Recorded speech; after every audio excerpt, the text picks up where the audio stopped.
Howdy, friends. Welcome back to another episode of the Run from the Norm podcast, where we spotlight the rebels and the runners who carve their own damn path.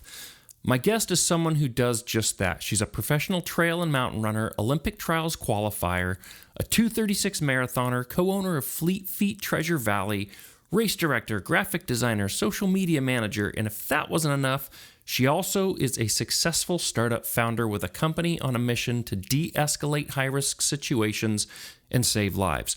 My guest is the one and only Megan Lacy. We talk about everything from the pressures that come with starting young in elite competition to navigating eating disorders and finally rediscovering a love for the sport. Megan opens up about building community through dynamic partnerships and why her approach to movement and business is more about heart than hype. If you've ever felt like your story is messy, nonlinear, or not exactly what you planned, this one will hit home in the best possible way. You know what time it is? It's time to run from the norm.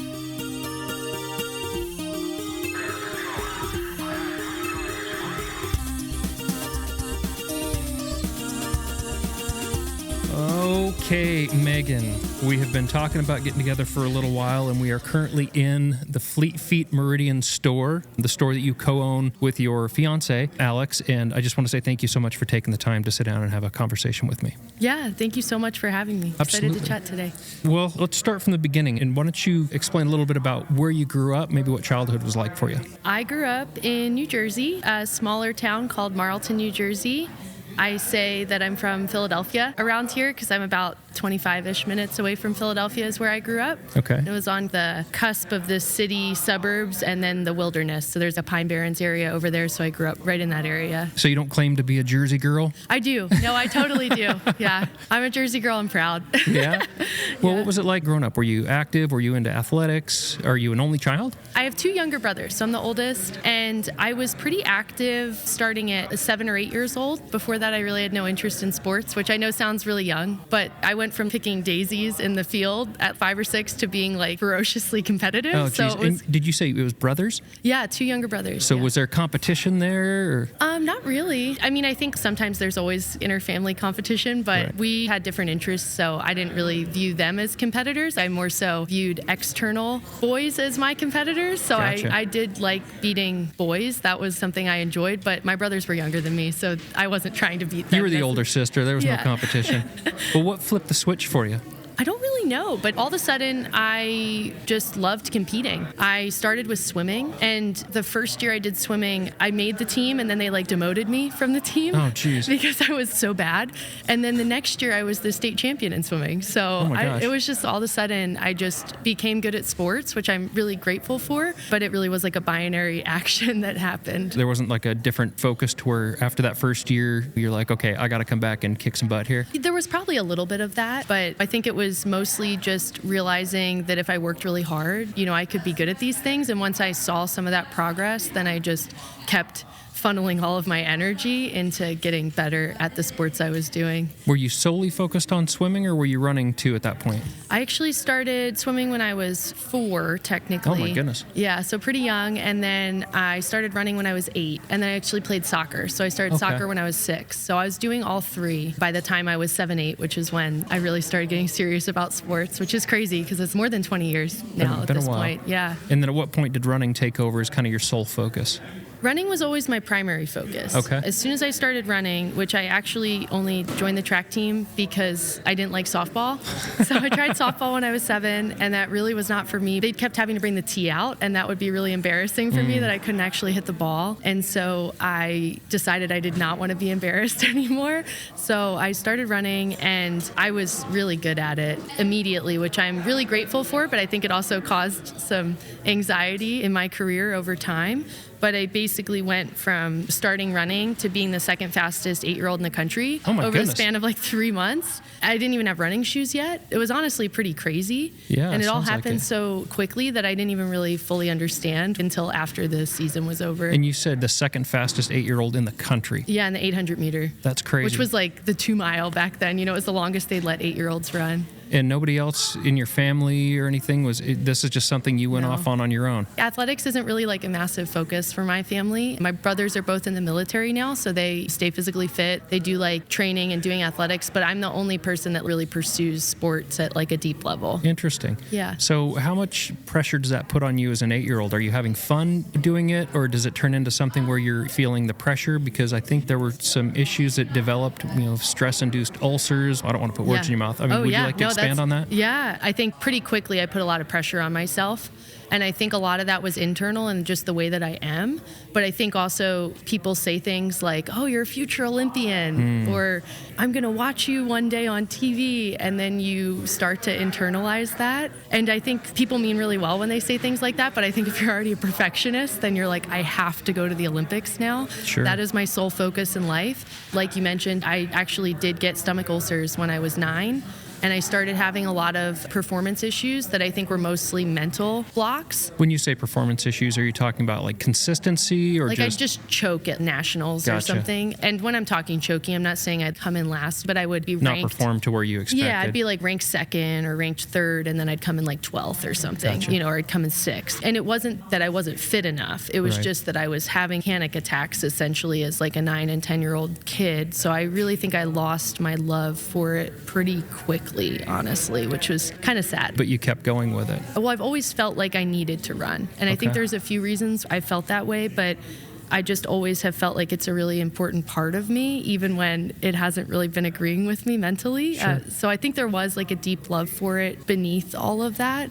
But I also think that a lot of it was rooted in my ego and wanting to be the best. Do you think it's also maybe being at such a young age, you don't fully understand how to find the balance of these things, and everybody's telling you you're going to be a future Olympian, and you don't have the maturity to process that yet? Yeah, I think so. And I think I was just really driven as a kid. So this is kind of a ridiculous story, but when I was 3, I was driving up to New York with my mom to visit my dad, and my mom said that we passed Princeton, and I said, I'm going to go to Princeton and major in mechanical engineering. And my mom was like, where is this coming from? And you were how old? Like 3. Oh my goodness. Yeah, so I was like way too focused on achievement as a kid. But as we'll get to, it sounds like foreshadowing for where you ended up. Yeah, it's kind of crazy, but I think that I just put so much pressure on myself to be the best at things, and regardless if it was running or if it was something else, like I also was pretty serious about the violin and singing and interesting. And grades, and so I think that pressure, regardless of if anyone was telling me I was going to be a future Olympian or not, I was going to put that pressure on myself. So were you finding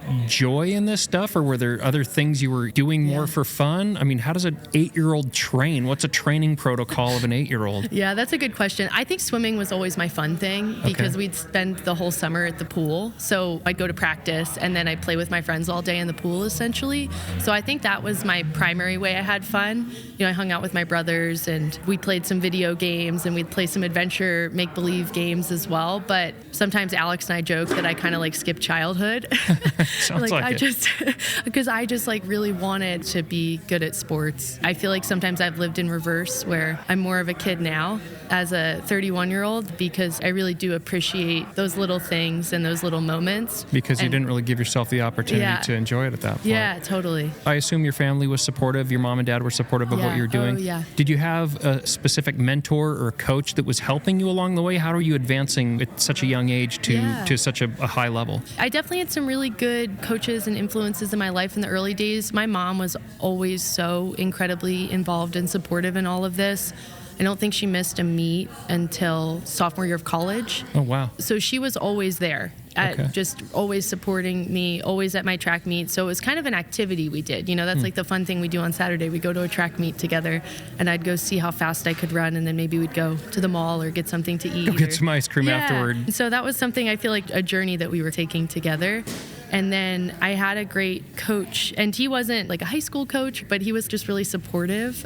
Coach Joe, he was my first coach, and he was the one who told my mom, you should really think about having her pursue this because she seems like she's pretty good at it, and she Seemed to be enjoys enjoying it, yeah. Yeah, so he was really influential in the early days because I don't even think my mom and I would have realized that I was good at running because we were just like, I'm sure lots of kids win local races. And then he kind of explained it like, this is a different level. Yeah, he was like, kids normally don't win races by this much before they actually have trained it all. But I was probably running about 40 miles a week. I was going to ask, because obviously you're still developing at this point. Yeah. I mean, you're still a kid. You know what that looks like. 40 miles a week. Are you running the 800? Did that continue through high school, or did you change distances? I always went up, and I think that was partially just me being very achievement focused. Like I want the next challenge, the next distance. So what were you doing in high school by the time you're getting to senior year? 5K mostly. By my senior year, I was mostly competing with college events. So I'd go to local 5Ks at like Princeton or University of Pennsylvania, and I'd still do like the high school stuff. But I think the 5K was really where I found your sweet spot. I really found my sweet spot, and the 1 mile and the 2 mile was still a little bit short for me. Gotcha. So is this solely on the track, or is this cross country, a mix of both? Mix of both. I think cross country was always my strong suit. Okay. So I ran cross country all 4 years, and then I swam my first 2 years in high school in indoor, and then ran 4 years of track besides indoor track. So you're doing all these things, you're moving up, you're competing at college level in high school, and obviously still focusing on academics because you ended up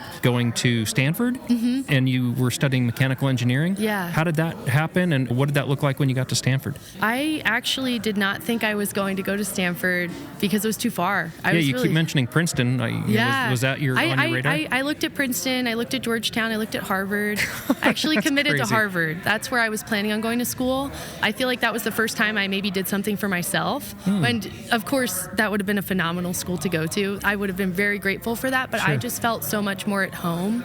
When I went to California, it was almost like I could kind of feel kind of let your hair down a little bit. Yeah, weight was lifted off my shoulder. And I think I've always had this more creative side to me that I wasn't really exploring as much as a kid. She mentioned music and singing and violin. Yeah, and so I remember one of my teammates, she was one of my hosts when I was at Stanford, and she laughed when I didn't commit there at first because she said, I just could tell so quickly that you were a Stanford girl. She's just like, you wore neon, you talked about dyeing your hair purple. Like, she was just like, you just so California. She was really surprised when I decided not to go there. And so I think that was the first time I really did something a little out of the mold, even though, of course, it's like a phenomenal school. Oh, absolutely. So are you making this decision based more on academics and this desire to pursue mechanical engineering, or how much does the running side play into that? Yeah, it was definitely a combo. I was always told that I should go to a school that I would be happy at, even if I couldn't run tomorrow. So that was something I looked at. You know, I didn't want to go to school just to run, but I think the running culture was really important. The other thing that was really important to me, that Stanford was one of the only schools I saw that there wasn't an issue, was I needed the team not to have an eating disorder, because I had an eating disorder.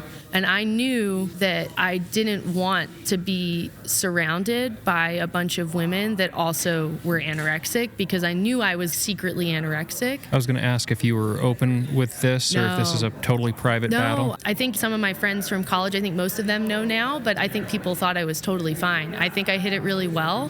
I never got so skinny that I think it was visually obvious. I have more of a muscular frame, so you were hiding it well? I was able to hide it a little more than other people. So how does that impact your performance then? Because you're not eating or keeping food down. I mean, how does that impact your ability to perform at such a high level? Well, I think it's kind of like a whole spectrum that happens, or like a whole timeline, at least what I've seen with other people that have had eating disorders or started with anorexia. I think first it starts either from internal communication that you need to lose weight, or maybe you see someone that is, skinny, that's performing really well on the national stage. In my case, it was a club coach that I had telling me I was fat because I was a swimmer. So when I was 16, I had someone communicate to me, you're a little fat, but I think we can make this work. I was going to ask if this developed just, I don't want to say naturally, but on its own, or if there was some sort of outside influence that kind of spun this up. Yeah, no, it was a coach, and somebody I trusted. Interesting. And the tough thing for me was that I went from being a 7th place at state, I think is what I came in my sophomore year in the 2 miles. So pretty good result for a sophomore in New Jersey, which was a powerhouse in distance running at that point. And I lost 15 pounds after he told me that, and then I became one of the top recruits in the country. So I think it was really hard for me to separate those two. To separate my eating disorder from my performance, even though I also started running 80 miles a week. Oh my goodness. So it was like there was a lot of other factors. I was training harder, I was more focused on running, and I was getting older and developing. But I think it was really hard for me to separate those. By the time I had finished high school, it was starting to negatively impact me. I had started using diuretics and really was just, I remember after conference championship, I was sitting in the bathroom and I just felt awful. And I was just like, what am I doing to myself? This isn't even helping anymore. I feel exhausted all the time. I was still winning, but I just felt awful. Tired of being tired? Yeah. And so then I think by the time I went into college, I realized that I needed to eat. But then I think you've messed up your hormones so much after you haven't eaten really for 2 years, because I was sticking to like 1,200 calories a day, which is crazy for, anybody, let alone somebody that's trying to perform and run 80 miles a week. Oh, yeah. It was crazy. And Is it scary when you're staring this down and thinking, I need to make this shift and I need to take in more calories, which could potentially cause weight gain, but I'm trying to perform at this level? Yes. I mean, are you wrestling with that? Yeah, I wrestled with it for almost 10 years. How did you get your head around it to finally just push yourself forward? It took until 2019, actually. Really? Bringing it all the way up to Rovi. But I basically went through phases, I was anorexic, and then I was binge eating and kind of more in that bulimic binge eating space. And then I was just disordered, where I would flip-flop between having some good days where I felt like I could eat healthy, but I was still really internally struggling, where maybe externally I was eating the right amount of calories, I was giving my body what it needed, I wasn't binging, but every thought was like, when's my next meal? When's my next meal? You're just consumed by it. When do I get to eat food? When do I get to eat food? Yeah, so I'm really fortunate for this, that it didn't fully take me out. Like a lot of my other competitors that have dealt with this, they just get a stress fracture every time they try and train now, even if they're just trying to train for their local 5K. And I feel really fortunate that didn't happen to me. Why do you think that is? I think part of it is because I developed really early as a kid. So I think I was just lucky that I developed as a woman way before my eating disorder happened, whereas I think a lot of girls develop the eating disorder and their body is developing later at the same time. Gotcha. But I think because I was already fully through puberty when this happened to me, I was able to get through it a little bit more. So you mentioned injuries. How did your time at Stanford go? So I assume you got your undergrad from there? Yeah. What was your running career like? Yeah. My freshman year was good. I was actually a scoring member. I was on varsity my freshman year, and we came in third place at NCAA's. Okay. So that was a pretty incredible experience. I actually don't think Stanford has come in third since then. So it's their most recent You left with their podium. legacy. You took it away. Yeah, that's the most recent podium finish. I think they've come in fourth a few times, but that was a super cool, incredible experience. Most of the season, I was like the number 5, number 6 runner. It was just so cool to be doing that as a freshman. And then the rest of my track season went pretty well. And then my sophomore season was really where I started to hit my stride. And I was typically our number 3 runner on the team behind 2 people, but one, Jess McLean, who was the top woman at Boston the other day. So I was super proud of her, give her a shout out. But that was a really great season for me. And then my sophomore track season, I actually was running really well, but I was having this mental breakdown, basically. A lot of my friends were starting to quit the team.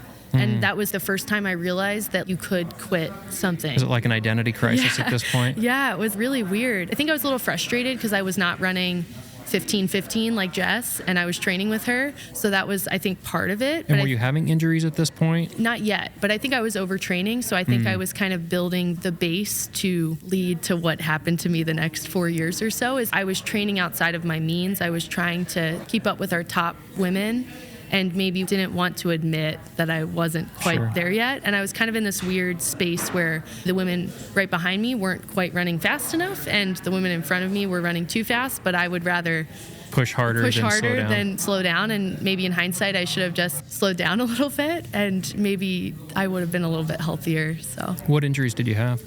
My junior year, I tore my hamstring in fall, and then I got a sacral stress fracture. So I broke my sacrum on my right side, and then those take like 6 months to heal. So that took me out all indoor and outdoor. And then I finally got back my senior year, And then my iron was really low, but they misdiagnosed me. They told me my iron was fine. So I missed the whole season because they thought I was having like a mental breakdown, but my body was, I think I had an iron level 5 or something. So, and then I got another sacral stress fracture the day I graduated from Stanford on my left side. And I got that from slipping my disc. I slipped my L5 while I was moving out of my dorm. So, and then ran on it and then got another sacral stress fracture. So, holy smokes. Yeah. So you're dealing with all these injuries. The running career isn't turning out exactly like you're hoping for. And you're still focusing on your studies. How's that going? Mechanical engineering? Yeah, I think I've always ironically struggled with school because I have a hard time learning in a classroom environment. And so engineering was actually really cool for me because I finally got to use my hands. Okay. And so I felt like I could understand the content a lot better when I was able to actually, like the dynamics of motion and things like that? Yeah, like when I could build my project instead of taking a test on it. What was your focus in mechanical engineering? I was technically product design, which is a subset of mechanical engineering that's design focused. And I tried bio, I tried computer science, I tried a bunch of different sciences. I do think I pigeonholed myself into science because I knew that it would be a good career to fall back on. Science and engineering, I knew that I would get a job. And I think with my dad, he lost his job in the 2008 economic financial crisis. And so I do think that was something that was really top of mind. I don't want this to happen to me. Job Yeah. security. And I felt like I just kind of went to all the engineering buildings and didn't really feel like I totally fit in. And the product design building, the bathroom was hot pink and there were disco balls everywhere. And I was like, my tribe. This is engineering? This is awesome. That's awesome. It was really cool because it was a mechanical engineering degree, but you got to take, instead of some of the upper division mechanical engineering electives, you got to take art classes. Oh, wow. And so I took photography and I took a cool like coding with art class. So I used basic code and Arduino boards to design art in the real world. And we got to learn how to sketch really well. And so I felt like it was a really incredible blend of getting the practical skills, but also getting to learn more about the artistic outlet which side we'll of get things. to. You don't want to jump too far ahead. So you get through Stanford and you finish up this degree. What's your target and how do you end up in Boise? Yeah, that's a good question. How I end up in Boise actually goes all the way back to that same coach that told me I was fat. Really? Yeah, so he definitely had some major shortcomings the way he presented training, but his training he gave me was very good. It was all based off of Lisa Cole, who was the 10,000 meter track record holder until Parker Valby broke her record last year. So it had stood since 2008, I think. And her coach was, at that time, Iowa State coach, Coach Immels. Okay. And Coach Immels had just moved to Boise. Interesting. And so I thought after I basically didn't put up any results my last 2 years at Stanford, I thought this really worked for me in high school. Maybe it'll really work for me again, especially when the coach is not screaming at me. So, sure.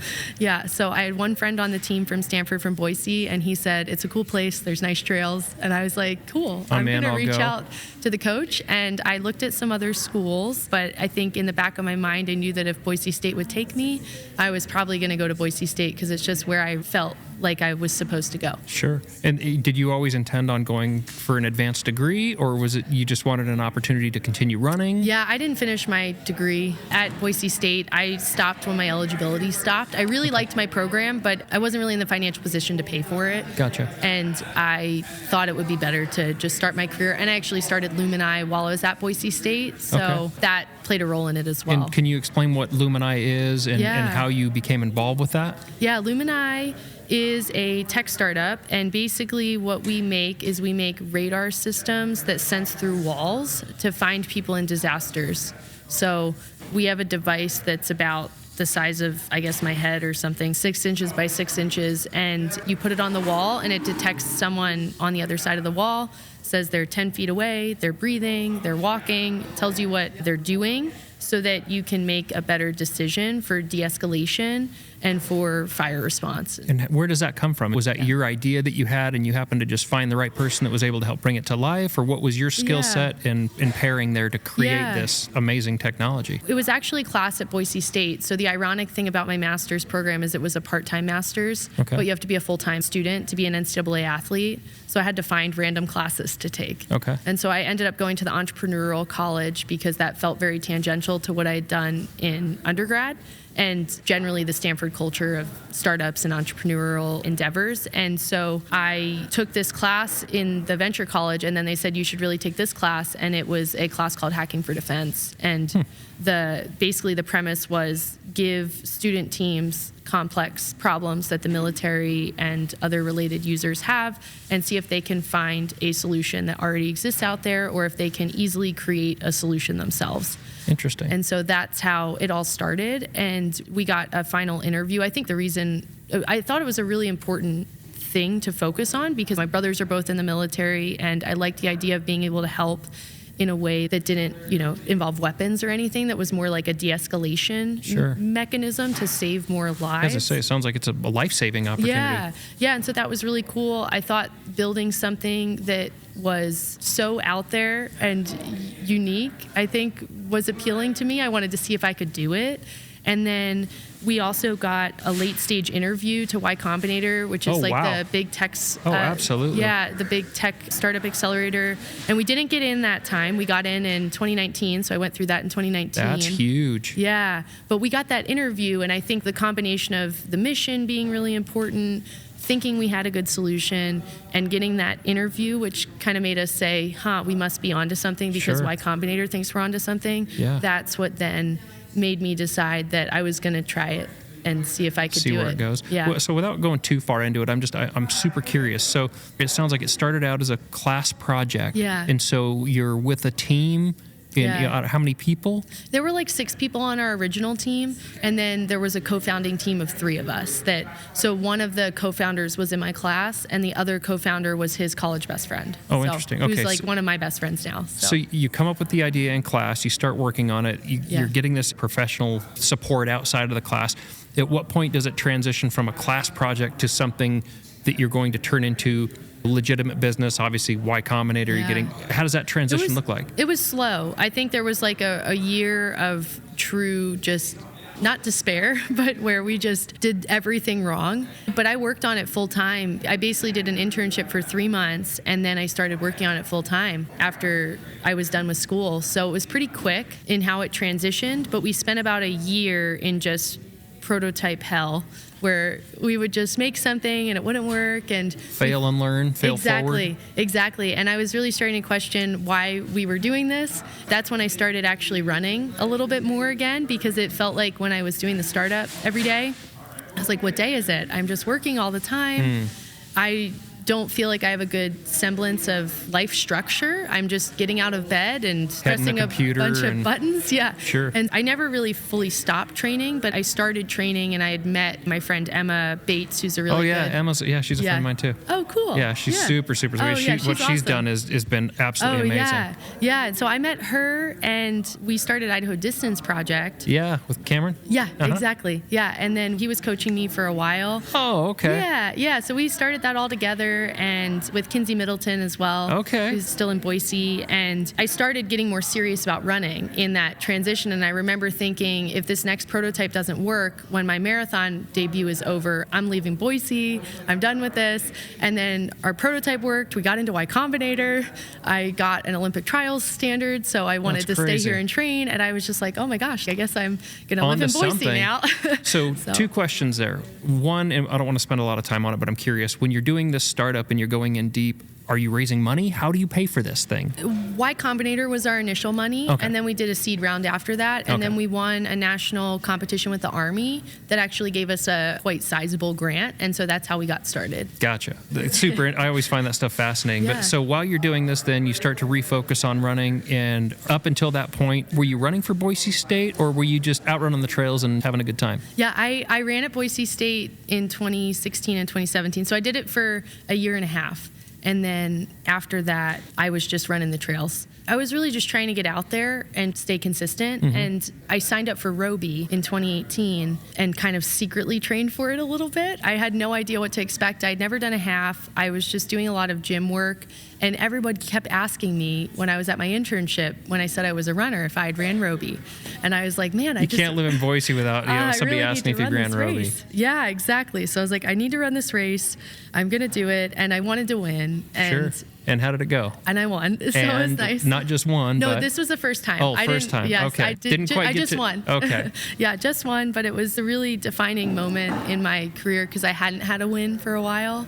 And now, did you say you were already focusing on some longer distances at that point? Because you said earlier on you're only running 2-3 mile focus, and Roby's a half marathon. First half. Okay. No fuel. Really? Yeah, I completely just went on I guts. It was just a bad experience overall. I just sprinted past the whole field in the first mile and then just held on for dear life. And I was truly seeing stars by the end of it. Where do you think your strength is, on the climbs or the descents? Oh, that's hard. What do you enjoy more? Oh, the descent. I love the descent. Yeah. But I think I'm a pretty strong climber. I think that's why I liked cross country. Okay. And I think that's what won Roby for me the first year. So you won Roby your first time out.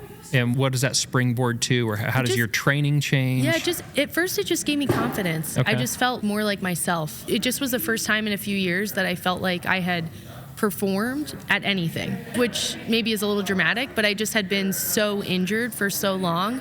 And it just gave me enough confidence to start entering more races. So I think I did Resort to Rock and won that as well. And then that's when someone said, you should contact Emma. Hey, you're pretty good at this. Yeah. And then they said, you should contact Emma Bates because she's training and you seem to be training kind of seriously. So you should contact her. And then I met with her in Kinsey. And then we formed Idaho Distance Project. And then Cameron basically started coaching me. And that's when I truly started getting more serious again. And they had talked about qualifying for the Olympic trials. It felt like a reach goal, but I thought I can run 6:15 pace for 26 miles. That seems like something I can do. And I think that was really springboarding me into my next chapter of running, was just kind of having that goal of running a 2:45 marathon and starting to train seriously for it. So you're coming back into training, you're focusing on the Y Combinator and building this startup, and now you're finding kind of that competitive edge again. You win Roby, and you start training with this audacious goal of future qualifiers. So what's that do to your training now? I mean, are you running 30, 40-mile weeks and you go to 80 or 100, or how does that shift for you, and how much time do you start committing to it? Yeah, I've never been super high mileage. So no, highest mileage week I've ever had in my life was in high school. And what was that? 93. Really? Yeah. So you're quality over quantity? Yeah, and I seem to break down if I go any higher. So part of that's probably just like not having a lot of time for it. But well, I think there's a lot to be said to the quality of it and the focus. So do you cross train as well? You mentioned now I do, but I didn't back then. I think I had a hard time cross training for a while because I had PTSD from all the cross training that I did my junior and senior year. Okay. But I think the big difference that I had between winning Roby in 2018 was that there wasn't any expectations on me, and then I started doing the sport because I loved it. I loved doing the workouts. Rediscovered the joy of it. Yeah, so I think it was good for me to go through that really low point at Stanford and not run well at Boise State at all either, because it took that pressure off of me. It's almost like you're going back to being a kid again, and you're out just playing and having fun and having a really good result from it, which now let's go to 2019. I don't know if Roby coming back around is your next focus race or if something happens in between there. My focus was Grandma's Marathon. So I was in the middle of a marathon build. I did my first flat half marathon in January of 2019, and then in June of 2019 I had planned to debut in the marathon and hopefully get the Olympic trials qualifiers so that I didn't have to do another marathon before the Olympic trials. And that was at Grandma's? And that was at Grandma's, And for those that don't know Grandma's, can you explain a little bit about the history of Grandma's and how did you do? I don't actually know too much about the history, but it's a point-to-point, so that was phenomenal because a marathon can be kind of boring, so it's nice that you just get to go point-to-point. It was beautiful weather the day I did it, and it's in Duluth, Minnesota, so it's about 90 minutes north of the Minneapolis area. And I just picked it because I heard it was a good race to do. I didn't really know anything about it. I just heard you should try and go run Grandma's. Race Grandma. So I did Roby as part of that build. Okay. And that was just a season opener that... Stretch your legs out. Yeah, I just decided to jump into it, really. And how did 2019 go for you? It was good. I broke the course record, so that was really fun. By how much? Oh, I think by a minute and a half. Oh my gosh, that's crazy. But it was an 8-minute PR for me on the course, so it was a pretty sizable improvement from 2018 to 2019, and that whole season, and especially that race, actually had a really big impact on how I healed my eating disorder. Interesting. Because I had still been associating performance with, basically I had extra weight on through all these injuries and everything, and I had been associating my performance with my weight. And all of a sudden, I was the fastest ever on this historic course. And, Corey Mooney is a really good athlete and ran really well at the Olympic trials and everything. And then I went on to run 2:39 in my debut marathon. Crazy. And it all broke my mind, basically, with the eating disorder, which I'm so grateful for, because I was not wildly skinny. Of course, I was fit and everything, and I hate saying like skinny or not skinny, Sure. but I was not what my brain was defining as like the I'm putting this in ready. quotes, the typical body type of this elite runner. Exactly. And so to run,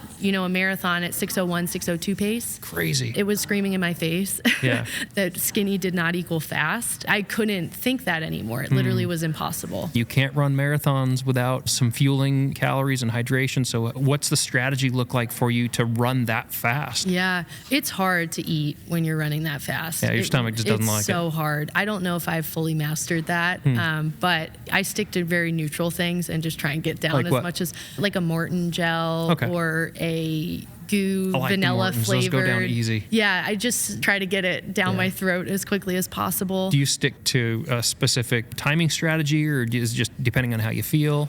When I was doing a lot of marathons, which I haven't done one in 4 years, so it's been a little bit, I had a pretty specific strategy. I was trying to eat, I think, every 5 miles or something. So trying to get down as many. Were you going for a gels as specific possible. calorie goal or carbohydrate amount? Not really. I'm focused mostly on the number of gels. That was Gotcha. the easiest for me because I've always mostly had gels that are 100 calories. I think I'd normally shoot for 6 or 7, but I have a hard time after 5. That just turns your stomach.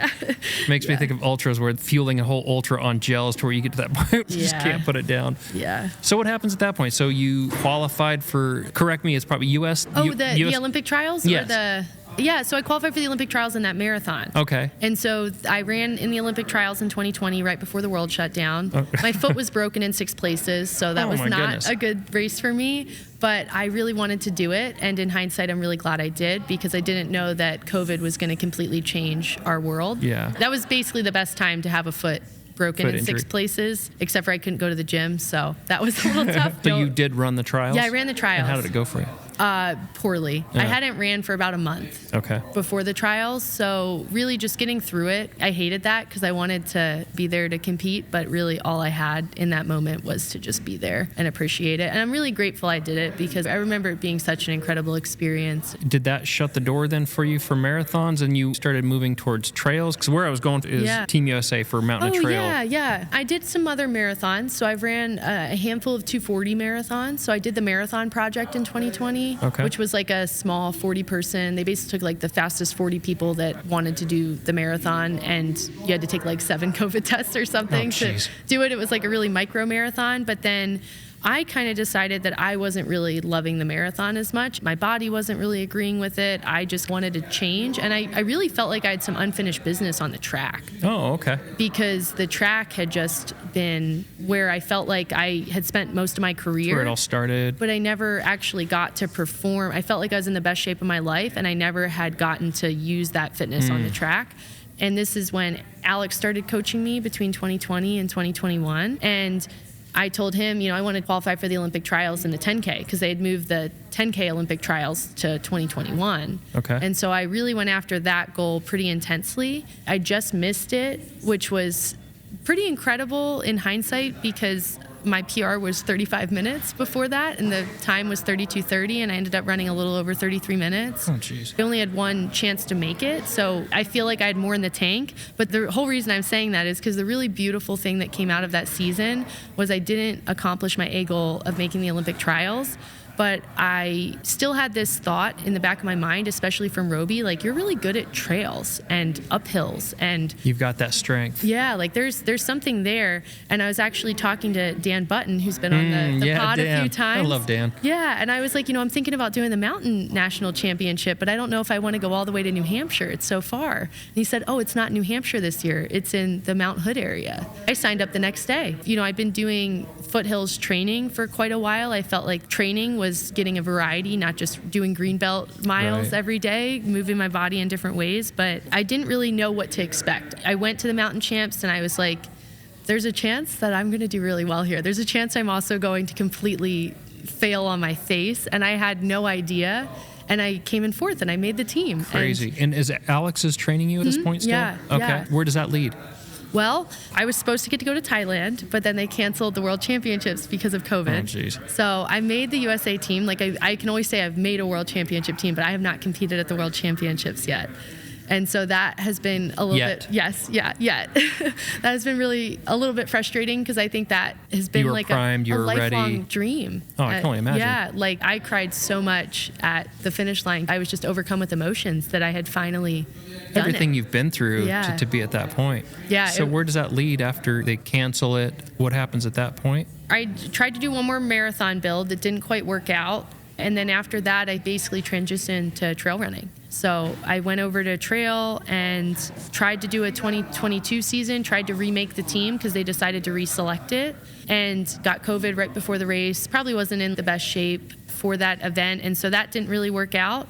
And then in 2023, I tried to make the team again, and I broke my foot and my leg during the race, which was pretty crazy. So How'd you do that? Just impact stress fractures. Okay. So I was having, it's kind of like a long story related to shoes, which is kind of ironic, but I was wearing a certain insole and I took it out because I was getting a blister and I probably shouldn't have taken it out. So it was just a silly decision that I probably shouldn't have made.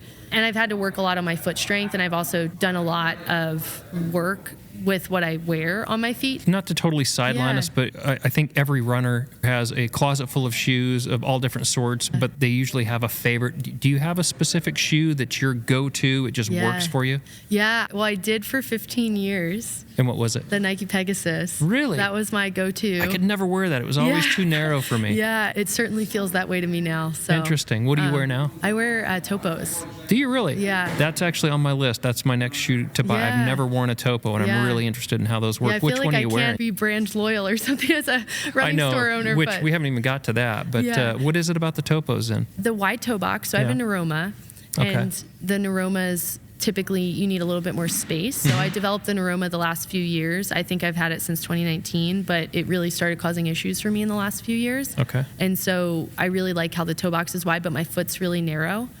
So it's nice that it has a narrow heel as opposed to like just wearing a wide shoe. Sure. So your foot's flopping around. Yeah. Do you focus on heel drop at all? Do you have a preferred heel drop? Yeah, now I do. So I've always been in 10 millimeter, and I've always really preferred high drop. But again, because of the Neuroma and some of the foot pain I was experiencing, 5 millimeter has been really good. It's always my favorite sweet spot. 4 to 5. That's always been a go-to. I could never do the 10. It just feels like you're always in your toes. Yeah, and I loved it, but I think one of the challenges and one of the reasons I kept getting injured was because I had done almost all my training in 10 millimeter drop shoes, and then in trail shoes, there's not many 10 millimeter drop shoes. So how does that change your mechanics now? Yeah, so I'd do all this training, and then I'd have my 4 to 5 millimeter trail shoes, and I think my foot really wasn't used to it or anything. So I think that has been a goal for a few years of mine, is to get in a little bit of a lower drop shoe, just because I didn't want to be switching that when I was going from the roads to the trails. But it's a good plug for going through the fit process, because your feet just change over time. And I just started wearing the same shoes because I had worn those shoes in high school and I'd worn them in college. And in college you're kind of like, it's what forced into whatever brand is supporting you, unless you want to buy your own shoes. And I didn't want to buy my own shoes. So,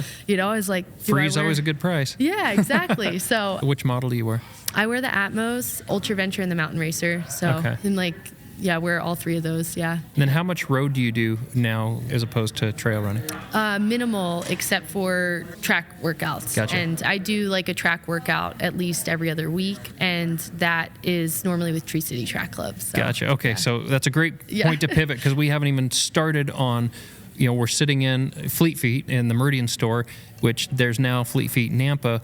Where did that come about? Obviously, you aligned with Alex and he was training you. Where did the romance develop, and where did you become not only life partners, but business partners now? Well, romance was first. So we started dating right before COVID. So I feel like we were kind of in an accelerated, it was like you either like you're in your pod or you're not, you know? So we started dating in December 2019. Okay. And he was managing Fleet Feet Meridian at that time.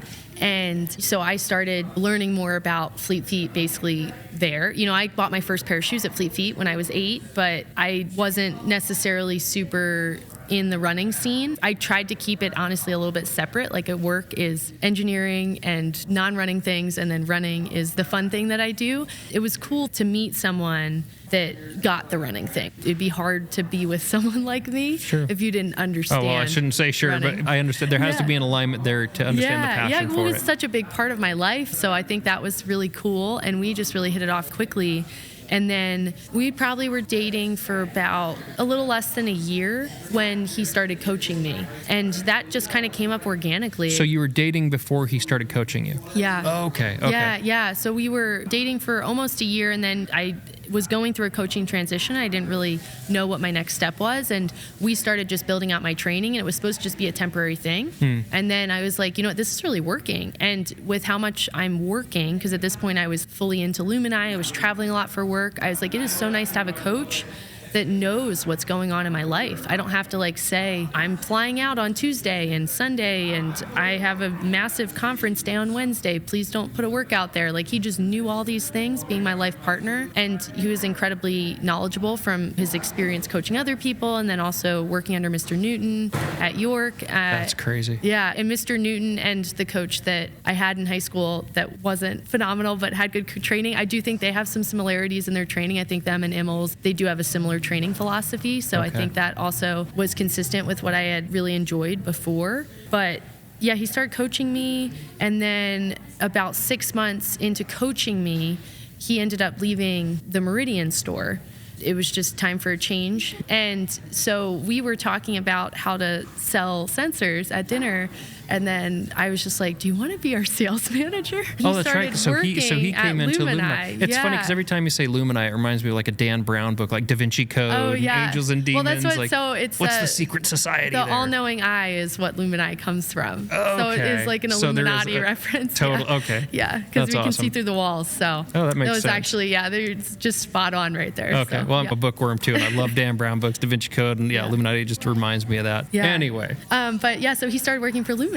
And so then it was like he was my coach, and then he was also working at Lumini. No, my co-founder was his boss. We figured it was best that he was not my direct report. But so then he worked for Lumini, and then we got the opportunity to potentially take over Fleet Feet Meridian. And then I started moonlighting basically on that. He was really focused on the acquisition and getting everything up and running, but that's where marketing, and I hadn't got to use that as much, but I was always the person that made pitch decks. I made our Lumini logo. I always had that bit of creative element in Lumini. And so when he was like, we need someone to post on Instagram and send the emails, and I need you to make these race bibs or something. And I just started taking those things over. And then over time, that just became too much, where all of a sudden I'm taking all of these things you're still doing Lumini full-time as well. Yeah, and we had started a race company too. So we started Boise Front Trail Run, which is now Boise Front Trail Festival. We took that over right in the same week that we acquired Fleet Feet Meridian. Oh my gosh. It was separate. It just all happened at the same time. And so it did become too much. And then a little less than 2 years ago, my co-founder took over Lumini, and then I transitioned over to Fleet Feet. That's awesome. And so now you get the creative outlet because, like you say, you're designing all the artwork, you're doing the social side, you're creating bibs and all that stuff. So how does it continue to expand now to where you're getting more involved in all these different races? And we just had the Boise Greenbelt Relays. Yeah. How does that turn into such an expansive project for you? Yeah, I think we always say yes when like an opportunity presents itself and makes sense. And I think Alex and I have both just experienced such incredible things from running. I think we both had our low points too, but it really has changed both of our lives. And it was just inherent to me, if there's an opportunity in the community, we want to be able to do that and have someone else change their life through running. So, that started with making graphics, and it's become so much more than that. It's even cool to have Jareen here, because Jareen, I met her on a run, and then she became a Trail Fridays leader and a Winter Warriors leader, and is just an integral part of our community now, and a friend. It's just, I think if we see like a gap or see something that would be like really exciting for the community, we just want to do it, and we want to figure out how to make it happen, even if oh, we're going to put on a race. I've never designed a medal before. I'll just say yes and figure it out. Go figure it out. Yeah. So I think it's all driven in what we want to do for the community. And what is that? What would you say the overarching vision is? Because you touched on you support the Trail Fridays and now all these different races and new ones that are coming on board. We're out in the 2C, Nampa Caldwell, and there's races coming out there. Yeah. What's the overall vision of the races you're involved with Fleet Feet? Is there one kind of united direction you're going, or is it just saying yes and enjoying it in the process? Yeah, that's a good question. That's tough to answer. I think that really it's just about creating opportunities and community for people. And I think that can look different ways. And I don't necessarily have this is the next step for what that is. You mentioned Boise Greenbelt Relays as an example. We thought of that event with our partners for Boise Running, which is our race event management company. And we were just saying how cool it would be. Like, we wanted to showcase Boise's beauty because we feel like people run in the same place every day. Yeah. They get out their door and they run in the same spot. And I think since I didn't grow up here, I also have that perspective of when you live in a town that has no sidewalks. Wide-eyed wonder of seeing everything. You're like, no sidewalks. You just stick your hand out to make sure a car doesn't hit you. Like, that's what running in my hometown was like. And so I think, how cool would it be to show everyone Boise's nature and just how beautiful it is, but also work on team building, get to accomplish something pretty incredible, like going 46 miles. And we want to make it happen. If it doesn't exist, we want to make it happen. How much of it are you chasing down, and how much of it is now coming to you organically? Yeah, there's a lot that comes to us organically. I think one of the cool things about Boise Greenbelt Relays is that was fully just something we thought of, and that was really fun to get to do that. And I love bringing other people's ideas to life. That's always super cool because there's so many people in this community that have different ideas and needs and perspectives. What we have done has been really reactive. Like, we've taken over races, like Boise Front Trail Festival was originally not our race, and Foothills XC12K was a race we took over from the Nordic team, and Idaho Running Day we took over from someone. And so I think that was a really cool moment where we actually did something that was fully organic to what we really wanted to focus on. And I'm not saying that any of those other opportunities weren't incredible and aren't incredible races, but it was cool to say, this is our idea and this is what we're doing, and we're going to execute it now. So, how important would you say it is to align with strategic partnerships? You've aligned with some pretty dynamic people, like you said, Boise Running. Can you talk a little bit to the importance of finding those strategic partnerships to help you move the mission forward? No, totally. I think that when we're partnering with someone, we want to be aligned in that mission of like bringing everyone and the running community up. And so I think that's something we always try to figure out when we're first starting. I want to throw something in on there because obviously we've had conversations with what we're trying to do with the podcast and kind of the same thing, unite community. I will say I felt like in a very thoughtful way, and I don't mean this to sound negative by any stretch, I felt like there was a vetting process. It's like making sure that we're aligned. So it feels like you're looking for these opportunities, but you're also making sure, again, there is this mutual alignment towards this tied-in mission. Totally. That's a great call out. And we only have so much time. Everybody only has so much time. It blows me away, all the things you guys are doing. I don't think you guys ever sleep. We try. We try. But I think we want to say yes to everything. I think that's like our default behavior, Alex and I. But I think we've had to be more intentional about who we partner with, what we focus on based on what our mission is, and if someone is really focused on bringing the entire community up. At the end of the day, of course, we own a business, and that is, I was we have to worry about that. You still are, you're running a business. It has to be successful, so you still have to worry about the dollars at the end of the day, making sure that you're providing a good space for your team. With all these things that you're doing, how do you also provide mentorship and growth opportunities for the dynamic people that you partner with in your store? Yeah, that's a good question too. It's hard to do everything perfectly. I think, we ebb and flow between where we feel like we're doing really well on events or really good on team development or really good in a different area. But I think we just try to be really authentic. And we also see everyone else as humans that matter. I would say the empathy for both you and Alex is a superpower for sure. Oh, well, thank you. Yeah, thanks for saying that. Yeah, it's important to us. I think we both had bosses that, we wish that maybe they learned from. They would, we learned from. That's a great way to say it. That we learned from, or we were in situations where maybe we didn't feel valued, and we want everyone to feel valued. And that goes as far as people that are working in the stores, that are working with us as employees on our team, and also in races.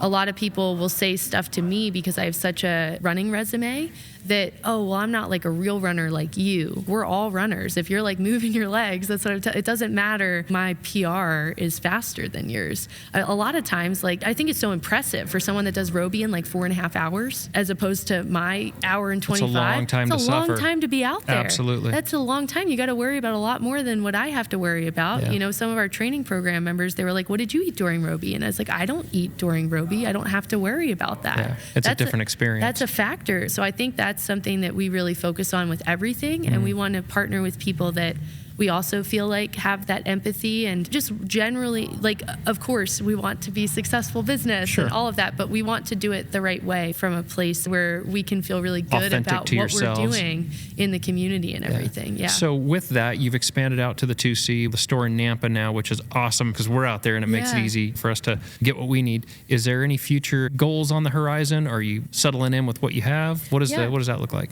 You know, I think we were really excited to move to Nampa because there was nothing out there. You know, I think that was something that serving a huge need out there. Yeah, we had a lot of people coming in from Nampa to the store, and the more that people move to this area, the more traffic there is, and we just felt like there was a need, and that a lot of the events, I love Boise and Ada County, but there's not a lot of events out there.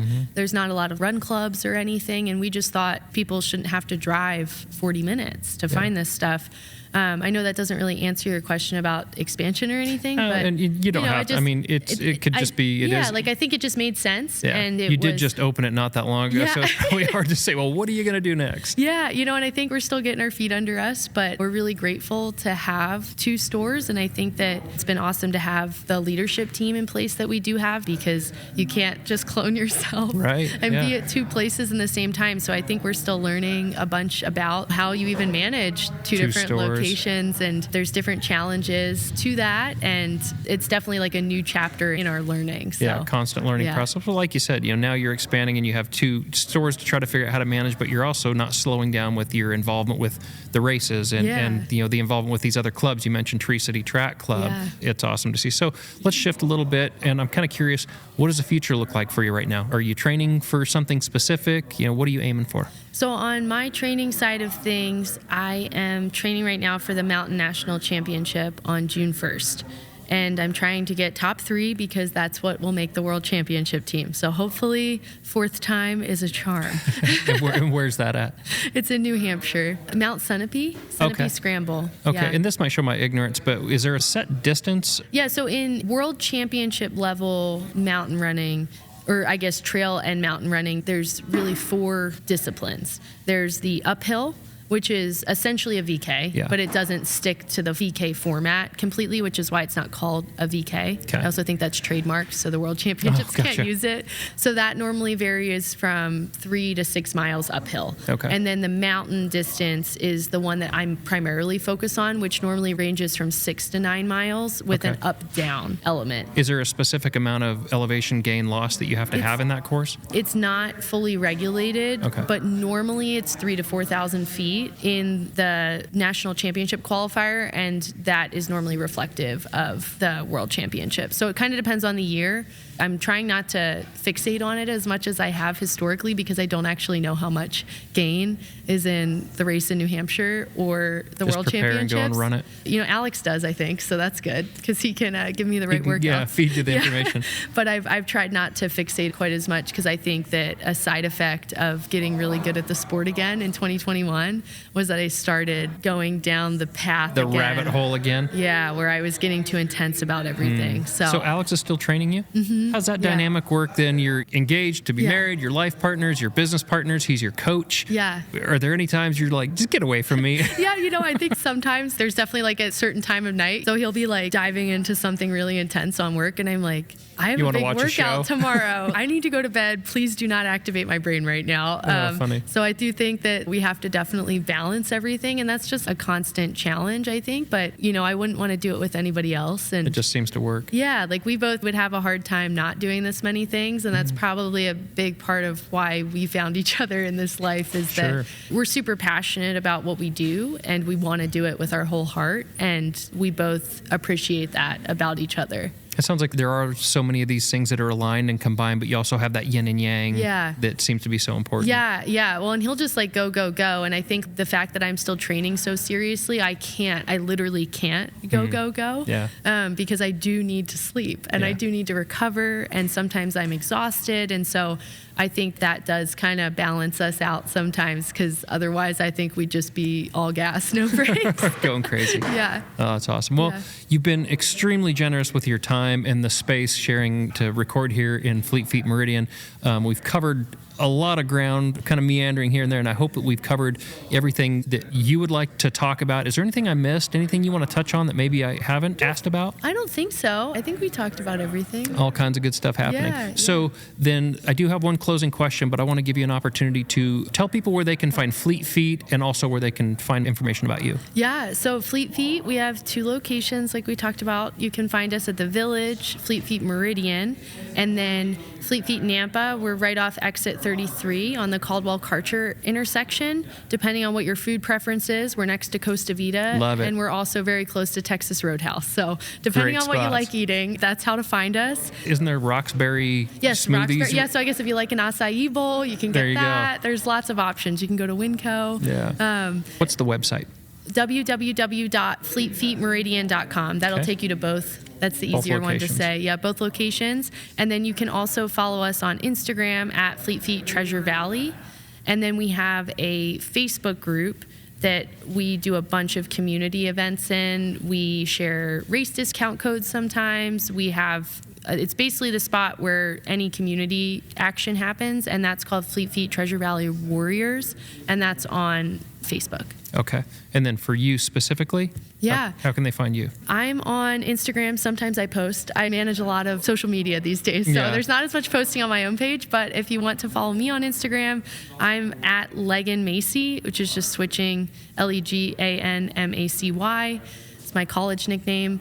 And then I'm also on Strava, which I post all of my training. I'm an open book. So if you are curious on what a working professional runner does for training, it is all on there. Trying to balance it all out. Yeah. You know, actually, that leads to one other question I do want to ask before my closing question. So everything that you've been through, and you kind of touched on this when we were talking before we started recording, what does it mean to you now for people that see what you're doing and come to you and see you as a mentor?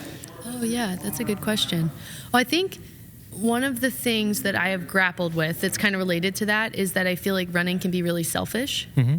And I think that I have had a harder time with that the older I've gotten. I think it's really easy to be okay being selfish when you're 22, 23, but I think when you're 30 and you're like, well, I really should be like focused on all these community events, or why am I not answering this email and training instead? Just all the other things. Yeah, and I think something that I have really focused on is, of course, I have my own goals, but I do want to inspire others. Yeah. And that's really important to me. And, you know, people have come up and said, oh, you inspired me to do this. And that just means the world, because that means I help someone else accomplish their goals. So, you know, I'm always an open book, and it really does mean the world when people tell me that I have made some sort of impact on their life through my running journey. So that's awesome. And you're obviously very friendly, approachable, and all that. So to anybody that has that opportunity, you know, you're not scary. Oh, thanks. You know, so thank you so much for sharing all your time. I don't know if you know the question that's coming, but I do like to close these out on what does legacy mean to you, and what's the legacy you want to be remembered for? Yeah. I've thought about this a lot because I listen to your podcast, and I think it's hard to say like what legacy means to me, but I think I know what I want my legacy to be, and I want to be known as someone that did not, it's funny because it's like related to your podcast name, is like that did not stick in the norm. I feel like I have tried to deviate from the norm, and that's something that I have pursued actively, and it has felt almost unintentional the way that I've done that. And I just want people to feel comfortable doing whatever they want to do, and I hope that's something that people see in me. And if that inspires them to do what they want to do, if that's like dyeing their entire head purple, even though it makes no sense. If you don't know me, that's what color my hair is. I just want people to do whatever they want to do that makes them happy. And I hope that by facing some of those decisions and doing it myself, that I can inspire other people to do that. Finding too. and sharing your unique voice. Yeah. I love that. Well, thank you again so much for taking the time, and I can't wait to see what you do with everything coming up with the races. We're going to be cheering for you in June, it sounds like. Yeah. And for anybody that's looking for a great place to come and not only find the gear that you need, but find amazing people that are here to help and support your goals, Fleet Feet is the spot to be. And again, thank you so much for taking the time. Thanks so much for having me. Absolutely. And that wraps up an awesome conversation with the one and only Megan Lacy. Megan, thank you for your honesty and your willingness to share not just the wins, but the work. You remind us that showing up with intention is the most powerful thing we can do. If you want to learn more about Megan or check out upcoming Fleet Feet events, you can find the links in the show notes. And if this episode sparked something in you, please take a moment and share it with a friend. As always, thank you for the ongoing support. And remember, stay curious, keep moving forward, and get outside and run from the norm.